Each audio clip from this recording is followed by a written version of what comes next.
Ladies and gentlemen, I'm going to be talking about the four great American pragmatists who founded the pragmatist movement, and the title is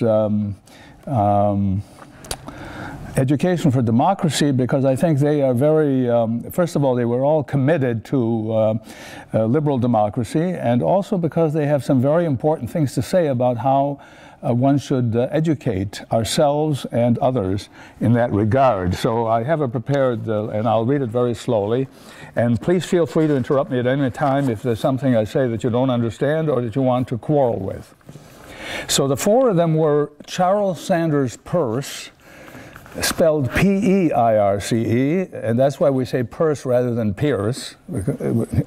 And the second one was the famous William James. And the third one is John Dewey. Now, these are all well known in the States. I'm presuming that in Canada we've heard of them as well. No, I mean, no, I don't mean that. And finally, we have George Herbert Mead, who is very central to social psychology and sociology, and I think they're all great. So let me just begin with this.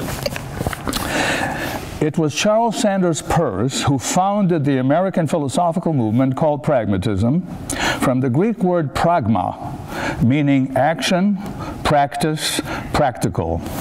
He introduced the term in his first published article titled "How to Make Our Ideas Clear."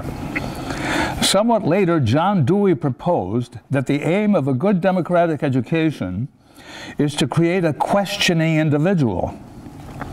So our primary aim is to explore the means by which we can achieve clarity in our ideas and educate ourselves and our students toward the ideal of critical and self-critical thinking. Peirce himself suggested that another appropriate name for his pragmatic approach is, quote, critical commonsensism. So don't be surprised if the things I have to say are commonsensical. He begins his brilliant investigation with the concept of beliefs, which he says are really rules for action. Our beliefs are really belief habits.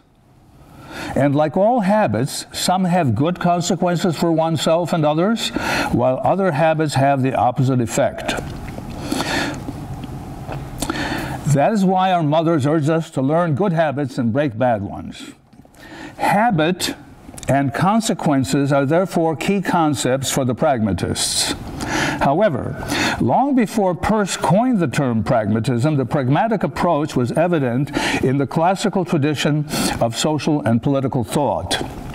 Aristotle, for example, recognized that we're not born with virtues. Nature endows us with the capacity to learn the virtues and to know how to strengthen the virtues by means of habit. How do we become good or virtuous? There's only one way, says Aristotle. We become morally virtuous by forming the good habit of acting rightly. Aristotle demonstrated that we acquire and perfect the virtues by actually practicing them. We become just by doing just acts. We become temperate by doing temperate acts, brave by doing brave acts. It is by acting in dangerous situations and forming the habit either of confidence or of fear that we become courageous or cowardly.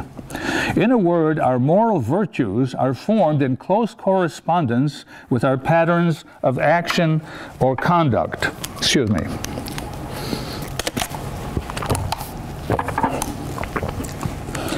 Habit, conduct, and consequences are therefore directly relevant to the project of becoming questioning individuals ourselves and helping our students to become clear thinkers about the human condition.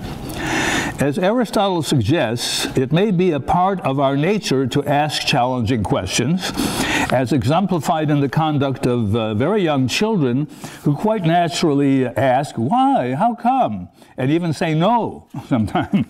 Regrettably, however, although it is characteristic for children to ask good questions and to see attempts to deceive them for what they are, as did the child who recognized that the emperor had no clothes, something soon happens in many cases that inhibits and even squelches the child's natural impulse to ask challenging questions. By the way, impulse, as we shall see, is another key concept for the pragmatists. What is it that inhibits, weakens, or even represses the child's impulse to ask good questions prompted by thinking and reflection? The best term for the inhibiting factor is, I think, ideological indoctrination. Certain ideas as dogmas or articles of faith are inculcated, which the child is taught never to question, even though such ideas are contrary to the child's best interest, and indeed contrary to the interests of the group to which the child belongs. Current American history can be illustrated as one illustration of it. More often, the inculcated ideology tends to divide the human species against itself in numerous ways, and even in numerous murderous ways, religiously, ethnically, racially, nationally, and in terms of social class. As ideological indoctrination proceeds, thinking declines and finally leaves off. So we have to ask whether and how we, as teachers and scholars, can at least partially immunize ourselves against indoctrination, which is so pervasive and powerful a factor in our lives. To address this question adequately, we have to clarify what we mean by ideology. The concept of ideology may be defined on a continuum ranging all the way from self-deceit at one pole to the outright and deliberate telling of lies at the other. Immunizing ourselves against ideological indoctrination requires objectivity in the sense that both Max Weber and the pragmatists demanded it from teachers and scholars. As C. Wright Mills once said, quote, "I try to become objective, but I do not claim to be detached." Mills thus recognized that one can try to be objective without detaching oneself from morally sound righteous causes, such as defending the weak against the poor, the weak against the strong, and the poor against the rich. How can we adopt an objective attitude? For it is a matter of an attitude of a morally dutiful kind. Joan Robinson, who was John Maynard Keynes' most distinguished student, once remarked that ideology is like breath. We are most often aware of someone else's, but not our own. Our breath, for Robinson, refers to what Peirce calls our belief habits, which we have long taken for granted to be true and which we hold steadfastly. It follows that our first obligation as teachers and scholars is to become aware of our own breath, for that is the only way we can hope to rid ourselves of our bad breath, rid ourselves, that is, of our fallacious belief habits.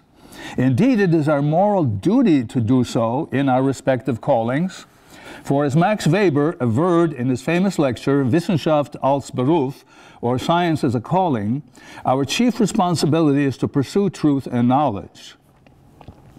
We are not, of course, Olympian gods enthroned above it all. We are not somehow epistemologically privileged compared to others. Peirce insists that in principle there is no epistemological gulf between the scientist or scholar's method of knowing and that of every man and every woman in everyday life. But we can consciously and deliberately adopt an objective attitude and make it a morally dutiful habit. In this respect, the pragmatists are in full agreement with Max Weber.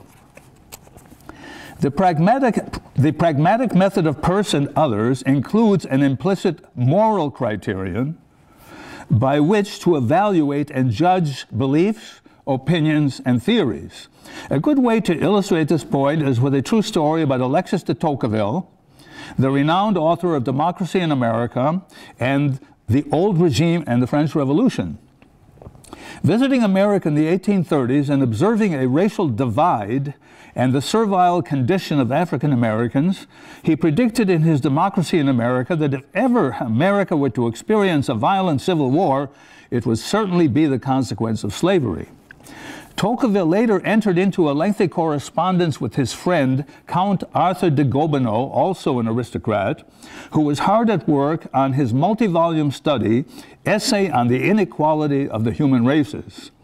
Gobineau profoundly influenced H. Stuart Chamberlain, who eventually became Hitler's darling authority on Aryan and non-Aryan races. Gobineau's volumes were a reaction against the democratic egalitarian ideas of the Enlightenment and the French Revolution, against the Declaration of the Rights of Man and the Code Napoleon. After a debate with Gobineau that went on for years, Tocqueville apparently tired of it, and in his final letter he wrote to the following effect: Mon cher ami, as you know, I have consistently questioned the so-called scientific basis of your theories, but I must tell you that even if it were somehow shown that your theory is supported by the so-called science of anthropology, I still would reject it, because I cannot think of any good that can come of it. Hence, Tocqueville rejected Gobineau's claims on both pragmatic and moral grounds. He could not think of any good consequences that could follow from Gobineau's racial theory, if it were applied politically and put into practice. Races, even as late as the 1950s, when I was studying anthropology, were considered to be ontologically real. The next section is called Marx's Anticipation of the Pragmatic Method.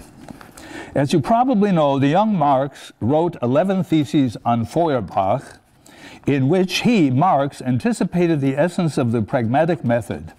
In thesis number 2, he wrote, quote, "The question whether objective truth can be attributed to human thinking is not a question of theory, but is a practical question. Man, i.e. humanity, must prove the truth, i.e. the reality and power, the this-sidedness of his thinking in practice. The dispute over the reality or non-reality of thinking that is isolated from practice is a purely scholastic question." Like how many angels can dance on the head of a needle or something like that. And in thesis number 8, Marx wrote, quote, "All social life is essentially practical. All mysteries which lead theory to mysticism find the rational solution in human practice and in the comprehension of this practice." And finally, in the 11th thesis, quote, "The philosophers have only interpreted the world in various ways, but the point is to change it. For Marx, the 11th thesis was not only intended as an injunction to revolutionary action when it is appropriate, but also as an epistemological principle. For it is only by acting upon the world and struggling to overcome the conditions that oppress or thwart us that we can truly comprehend those conditions and hope to change them." Back to Charles Sanders Peirce. Peirce, like Marx, proposed that if you and I are having a dispute and can't say what difference it would make in terms of consequences if you or I were right, we're just wasting our time. The pragmatic method can be applied to every human endeavor. As applied to history, for example, the method would employ thought experiments, including counterfactuals. Since Weber fully converges with Peirce and others in this respect, I shall cite Weber's well-known example, namely the Battle of Marathon, the war between Persia and Greece in which Greece was victorious. So Weber asks this counterfactual question: what if Persia had won? The political regime of Persia at the time was what Montesquieu called Oriental or Asian despotism, a regime in which all power was concentrated in the hands of the ruler. Egypt under the pharaohs may be considered an archetypal form of Asian despotism. The counterfactual in this example enables us to ask what the probable consequences would have been had Persia won the Battle of Marathon. For Weber, the most probable answer, since there's no certainty, is that the victory of Persian despotism would have meant the destruction of Athenian democracy and maybe even Spartan oligarchy. In the absence of such counterfactuals, the historian is merely providing a narrative, telling us a story, devoid of causal and consequential significance. Excuse me.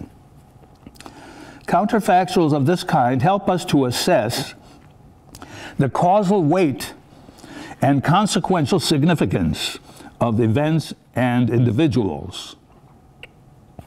What if, for example, a brick had fallen on Napoleon's head while he was still a corporal? Or on Lenin's head before he re-entered Russia at the Finland station, and so on. In order to understand Peirce and the other pragmatists adequately, we have to realize that they were profoundly influenced by the epoch-making contribution of Immanuel Kant and his repudiation of empiricism, the notion that all valid knowledge comes from sensory experience. The chief problem the empiricists faced, Locke, Berkeley, and Hume, was where do objects of thought come from, and what is their epistemological status? When John Locke, for example, addressed the question of how we arrive at concepts like infinity and eternity, he said we arrive at infinity by adding space to space to space, and so on, and we arrive at eternity by adding time to time to time. But of course, one could do that till doomsday, so to speak, and still have only finite entities, and every child would recognize that. And David Hume, the sharpest of the empiricists, in his discussion of the billiard balls, asserted that all the naked eye sees is one ball moving and then the second ball moving, which he claimed was a purely sensory experience. What happens next, he said, is that we add concepts from our imagination, such as cause and effect, and say that the cue ball has caused the second ball to move, and so on and so on.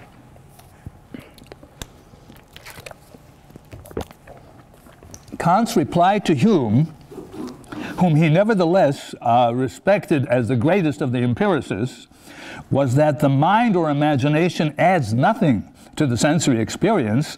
To speak that way is mechanistic and false. The mind, by its very nature, interprets.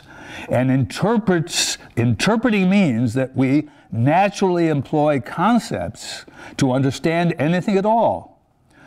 All percepts, things that we perceive, are naturally accompanied by concepts. In Kant's reply to Locke, about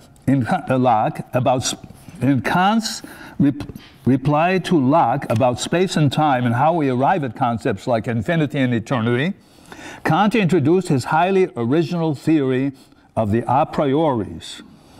Space and time are a prioris, which is to say that space and time are essential elements of the categorical apparatus we call mind. The mind, by its very nature, organizes and interprets all experience in terms of space and time. It follows, according to Kant, that no human arrives at infinity or eternity by adding space to space or time to time. We arrive at such concepts by naturally grasping and interpreting them. Kant's new theory had a revolutionary impact on philosophy, soon producing a neo-Kantian movement, which included Max Weber and his famous Verstehen Soziologie, which the best way to interpret it is interpretive sociology, understanding sociology. His interpretive method that insisted interpretation has to be adequate at two levels, at the level of meaning and motives on the one hand and the level of causality on the other, recognizing that in humans, meanings and motives are indeed causes with definite consequences. Hence, nothing can be understood without the right concepts. There is then an unavoidable mediation of concepts in all forms of attempting to know, understand, or explain anything at all. This means that there is an unavoidably subjective element in all forms of knowing. We cannot therefore know the so-called thing in itself, independently of mediating concepts. We can only come to know phenomena as we experience and interpret them. Peirce agreed with the neo-Kantians in that regard. The next heading is called Concepts as Analytical Tools. Under the profound influence of Kant, and like Peirce's contemporary neo-Kantians, such as Weber, the American pragmatists recognized that the practical significance of concepts is that they are analytical tools. All of these thinkers accepted Kant's epoch-making epistemological contribution to the effect that we cannot understand anything without the mediation of the appropriate conceptual tools. Moreover, for Peirce and others, this method can be applied to love, honor, morality, and more.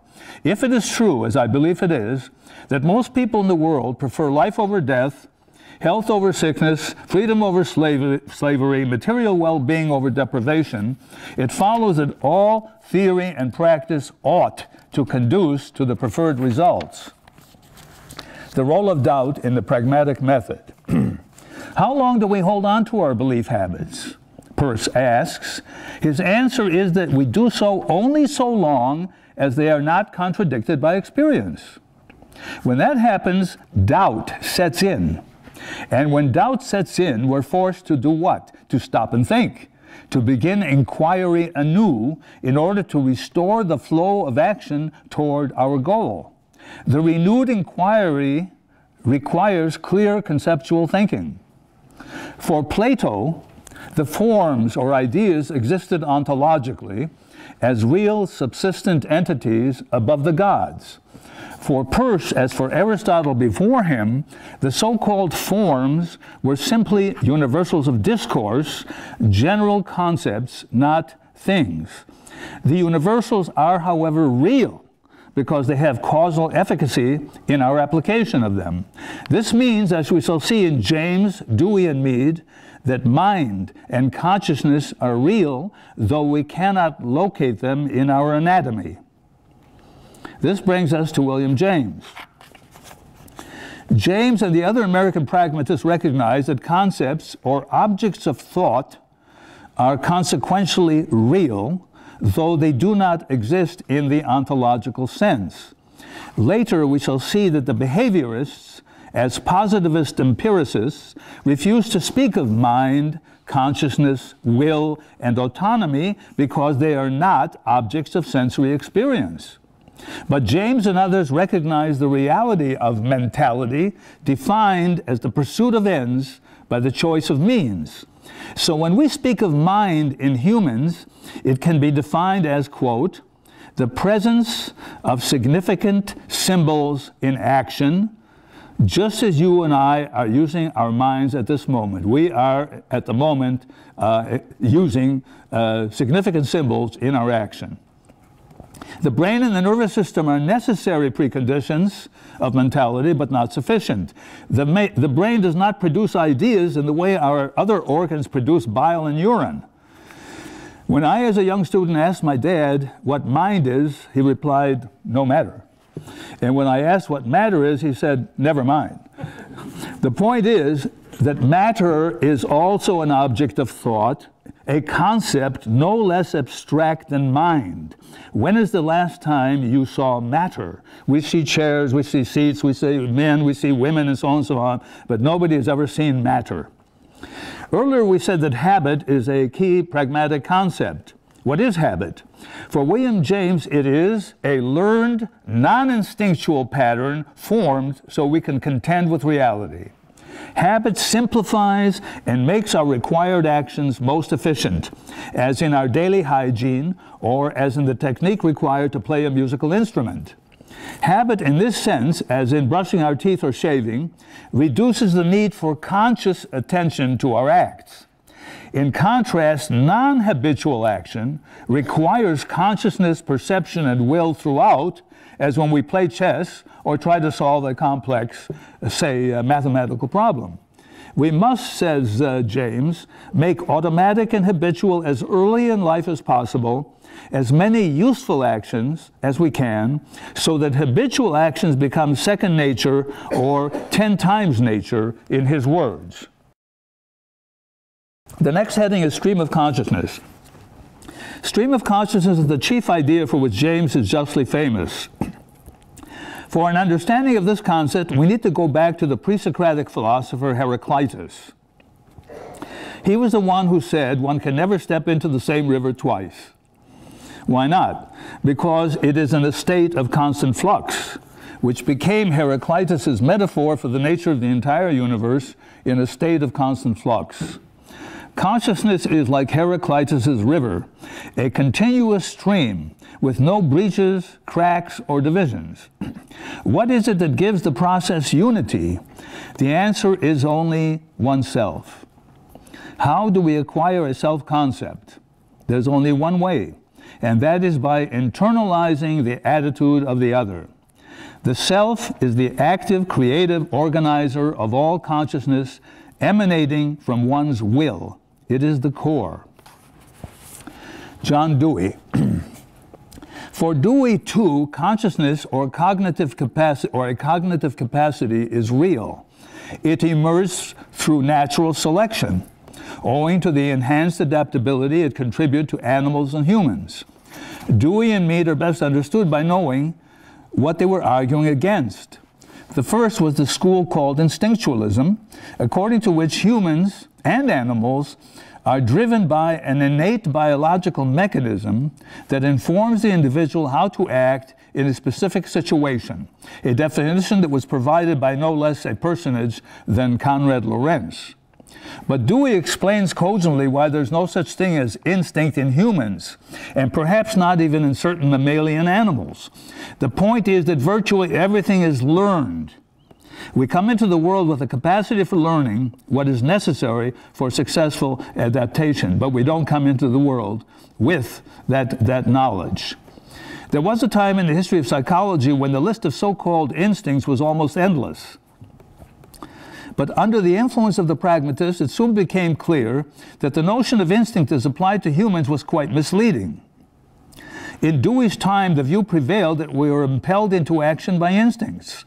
For Dewey, however, the instinctualist doctrine was misleading even as applied to animals. For example, lions, when raised in captivity, grow up incapable of hunting. If they are returned to their usual natural habitat, they find themselves unable to provide for their own livelihood. Although the natural potential for hunting is present in the lion, he or she must undergo a definite training and acquire experience in order for the potentiality to develop effectively. Wolves, like lions, also have to learn how to hunt. If after being raised in captivity they are returned to the wild, they will observe caribou with only casual interest. Even when they're hungry, it never occurs to them that the caribou are a potential prey. The mother bear fishes and hunts for her cubs for the first 2 years of their lives. And if she hadn't, they never learned how to hunt. Dewey therefore rejects the instinctual doctrine, and like William James proposes that the word impulse be used instead to refer to the biologically rooted factor that prompts certain actions in animals and humans. To further clarify what Dewey and G.H. Mead meant by the term impulse, we need to address the question whether there is in humans any such thing as, say, a sexual instinct, which tells the individual how to act in a specific situation. I think everybody in this room knows that there's no such thing. In animals, the endocrine and generative systems of a mature female mammal go through an estrous cycle, which makes copulation possible only in definite periods. That is the rutting season in deer, for example, when the female is in heat, leading to sexual excitement in the male deer. In humans, there is no estrous cycle. There are, of course, certain neurophysiological organs and processes that make it possible for mature humans to engage in sexual activities. But no human being has the ability to perform sexually before learning how to do so in some social context. Dewey and Mead make a similar argument about the following presumed instincts: self-preservation, the so-called maternal instinct, and the instinct for aggression. If there really were such instincts, there would be no suicide. Mothers wouldn't abuse and even kill their children in some circumstances, and Quakers and Mennonites wouldn't be able to become pacifists who prefer to turn the other cheek in the face of aggression. What humans do have are impulses on which they may or may not act. Where sex, for example, is concerned, humans possess erotic impulses, which may be directed to the opposite sex, the same sex, toward animals, toward themselves, autoeroticism, and toward fetishes. The second school against which Dewey and Mead direct their cogent criticisms is behaviorism, the movement founded by J.B. Watson and under the influence of Pavlov. The behaviorists were and are positivists and empiricists who propose that all learning is the product of stimulus-response conditioning. As empiricists who believe that all valid knowledge is the result of sensory experience, they refuse to talk about consciousness, will, or autonomy. For B.F. Skinner, for example, talking about consciousness or mind is like talking about ghosts and spirits. In his book, Beyond Freedom and Dignity, he says humans do not seek freedom. They merely seek to avoid aversive stimuli. Watson and Skinner thereby fail to recognize the active creative side of humans and animals. When I used to walk my German Shepherd in the park, he always chased the squirrels there, but never succeeded in catching one. The reason being that the squirrel possesses consciousness, will, and autonomy. Enough consciousness or cognitive capacity to recognize a potential enemy, enough will to want to avoid the consequences of an encounter with my dog, and enough autonomy to succeed in avoiding those consequences. Moreover, there's a fundamental theoretical and philosophical contradiction in the behaviorist doctrine. If all learning is due to conditioning, as they claim, who will condition the conditioners? And in accordance with what values? And what gives them the right, as strict empiricists, even to speak about values, which are objects of thought, not objects of sense? The third school Dewey and Mead are arguing against, they call idealism, as represented at the time by Wilhelm Wundt, a well-known German psychologist at the time. The idealists propose that we come into the world with mind. But of course, that's not true. We come into the world with the capacity for the development of mind, which can emerge in humans in only one way, and that is by means of symbolic communication, as the case is demonstrated with Helen Keller, the famous case. Hence, the concepts of impulse and habit enabled Dewey to separate himself from all three schools, the instinctualists, the behaviorists, and the idealists. This brings us more directly to G.H. Mead, who extends and refines the pragmatic method. Mead agrees fully with his predecessors and adds several valid new insights. He deliberately employs the language of behaviorism to expose its defects. In his book, Mind, Self, and Society, based on the lecture notes of his former students, he reminds us, as did Peirce, James, and Dewey, that there are aspects of human interaction that are mediated by little or no thought, and which therefore resemble the interaction of animals. In Mead's famous illustration of a dogfight, each dog's gesture is a stimulus for the other's response, which in turn becomes a new stimulus. They are engaged in what Mead calls a conversation of gestures, though the gestures are not significant ones, for they carry no meaning. The dogs interact with each other by anticipating the action of the other reflexively, without deliberation. It appears that animals, for the most part, remain at this level of interaction, conversation of non-significant gestures. In humans, in contrast, I keep losing my place here. In contrast, this constitutes a relatively small proportion of our total interactions. A man can strike another without intending to do so, or recoil from something before he knows why. But he can also shake his fist in anger, displaying a deliberately hostile attitude. In that case, there is an idea behind his gesture, which also has to be interpreted. Because when one of my sons, when he wouldn't eat his cereal, I said, "You better eat your cereal. You know what's going to," you know what I mean. So even gestures like that have to be interpreted properly. When therefore a gesture carries with it a specific meaning and arouses in the other individual the same idea as arouses in the first, Mead says we have a significant symbol. That is what we commonly mean by language or communication by means of symbols. Among meaningful gestures, the vocal ones in the human condition are the most important for daily communication. A conversation of significant gestures thus requires that one take the attitude of the other toward oneself, that take the attitude of the other toward one's own gestures. It is precisely by means of significant gestures or symbols that thinking takes place. What is thinking if not an internal conversation, like the conversations we carry on externally with others? No human being can think without symbols of one kind or another. Therefore, Mead agrees that mind is neither more nor less than the presence in conduct of significant symbols. For Mead, therefore, the stuff of mind is its symbolic content, and the characteristically distinctive means of human communication is language or universal of discourse. Language is learned not through instinct, but by grasping the meanings of symbols or words that cannot be learned by means of the mechanistic behaviorist notion of stimulus and response. The parrot can only repeat. He or she cannot speak. You can't come home to your parrot and ask whether Polly wants a cracker and expect a pertinent reply such as, no thank you. Mead thus elaborates Peirce's original definition of language as conventional and arbitrary. Peirce had recognized that the meanings of words in any language need to be interpreted. Only a comparatively few words in any language are onomatopoeic. And onomatopoeic words alone could never produce a language.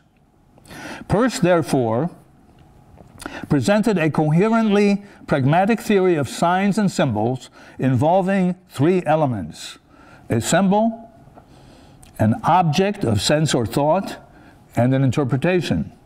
If the speaker knows how others habitually interpret a symbol, it can be used to cause a specific effect in the interpreter. For example, to take a very simple example, if I say to my guests that my wooden stairs leading from the first to the second floor have a loose plank, I want them to exercise caution in ascending and descending those stairs. Mead now addresses directly the behaviorist notion of stimulus response. He brilliantly demonstrates that neither humans nor animals simply respond to stimuli. We and they constitute our stimuli, which means that we select out of the blooming, buzzing confusion, William James's phrase, only such objects as are relevant to our interests and needs. Hence, we constitute, or in a sense, create and select the objects and stimuli of our experience. It follows from Mead that human actions are never strictly determined by past events or causes. Our goals and expectations concerning the future are active causal determinants of our actions. That brings us to Mead's concept of the I and the me. Mead brilliantly analyzes the component aspects of the self. The I is associated with spontaneity, novelty, freedom, and initiative, which means that we can never become wholly passive objects. Mead thus converges with Marx's first thesis on Feuerbach, where Marx stated that the chief defect of all materialisms, including that of Feuerbach, is that they treat human beings as if they are passive objects, thus overlooking the active creative side, which was discovered by the philosophical idealists such as Kant. Mead thus agrees with Marx's criticism of a rigid, one-sided determinism like behaviorism, and since Mead and his predecessors were profoundly influenced by Kant and other philosophical idealists such as Hegel, the pragmatists recognize that we are naturally active and creative. Where does the creativity come from? It comes from what Mead calls the biologic I, which is the source of our impulses, such as the erotic impulse, and similar to Freud's libido. The me refers to the conventional side of the self, which guides the biologic I in accordance with social rules. The biologic I is also parallel to Freud's pleasure principle, the source of the fun and delight so evident both in children at play and, indeed, in lovemaking generally. It follows from Mead's critique of behaviorism and other one-sided determinisms that the stage of the act differs from the stages proposed by behaviorism, the stages of the social act. For Mead, the first stage of the act is certainly not an external stimulus.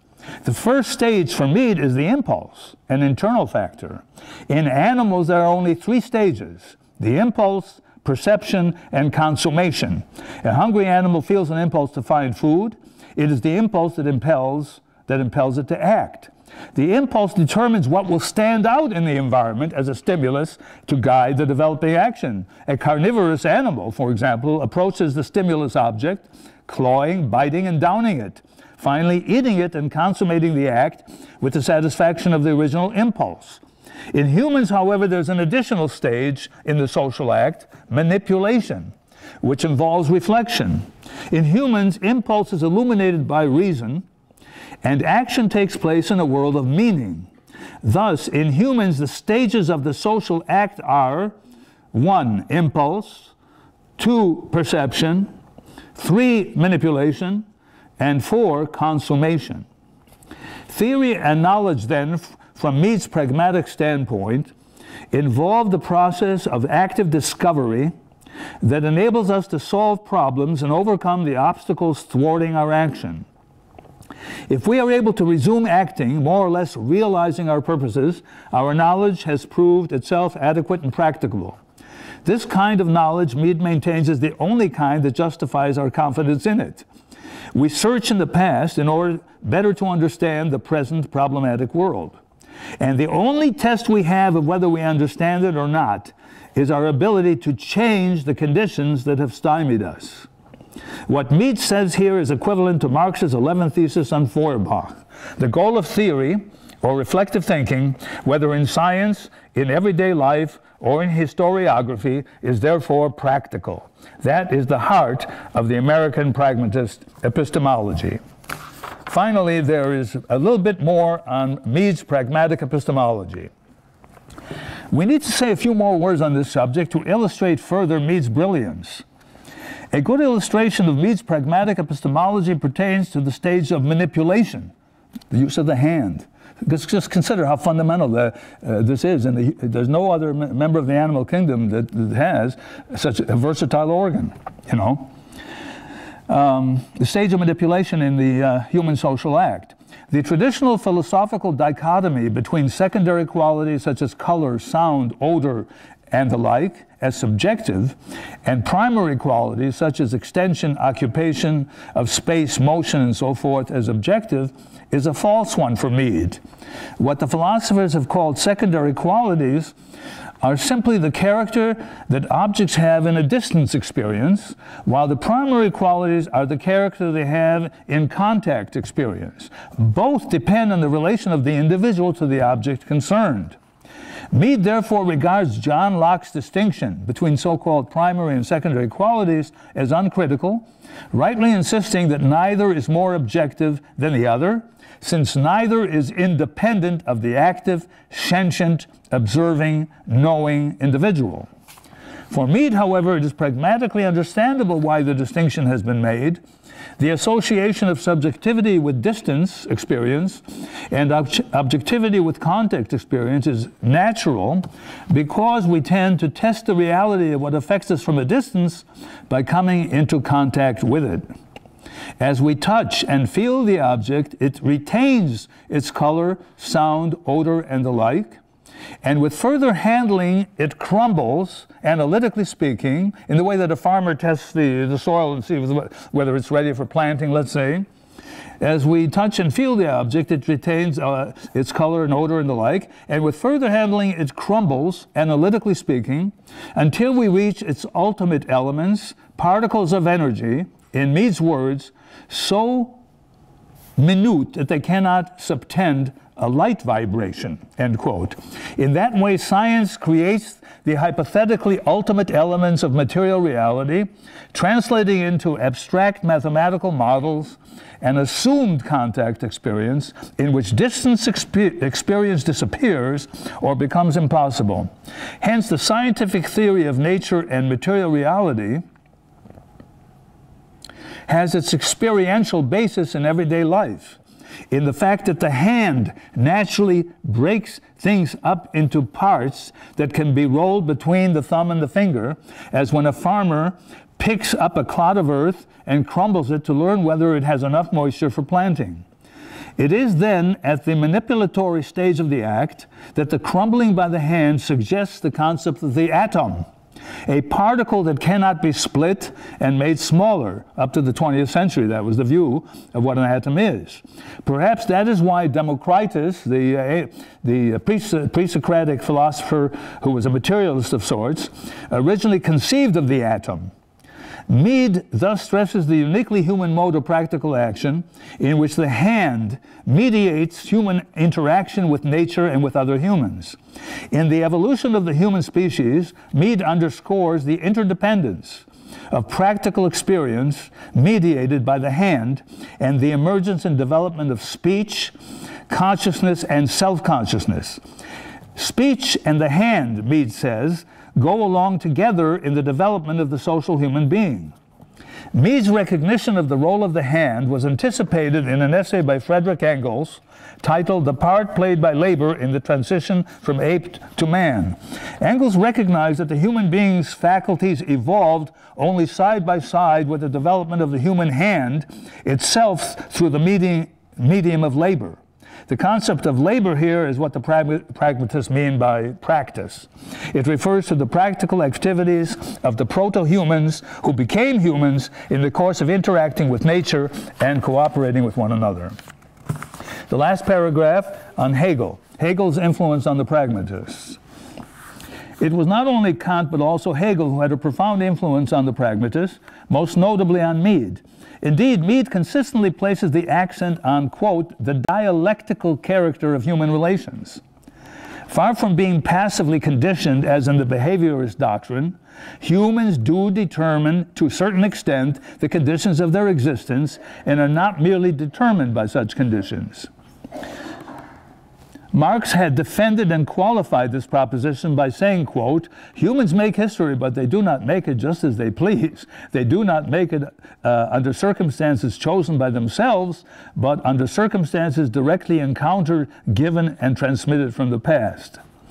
It is clear, then, that just as Hegel contributed to Marx's dialectical approach, so did Hegel also contribute to the conception of the self-other dialectic within all of us, as in our internal conversations, where we take the attitude of others toward ourselves and become both subject and object, and this occurs very, very early in the child's development.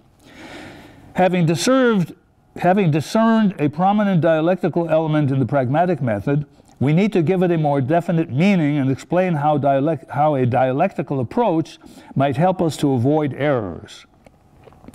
A dialectical approach would keep us alert to the following: that an adequate comprehension of the human condition entails a twofold task at the very least: giving due attention to the processes that constrain us and shape human actions, and also due attention to the active and creative efforts humans make to diminish and remove constraints by changing practices and institutions which are unnecessarily repressive. That is the way the pragmatists have provided us with a fruitful method by which to gain valid insights into the human condition. Thank you.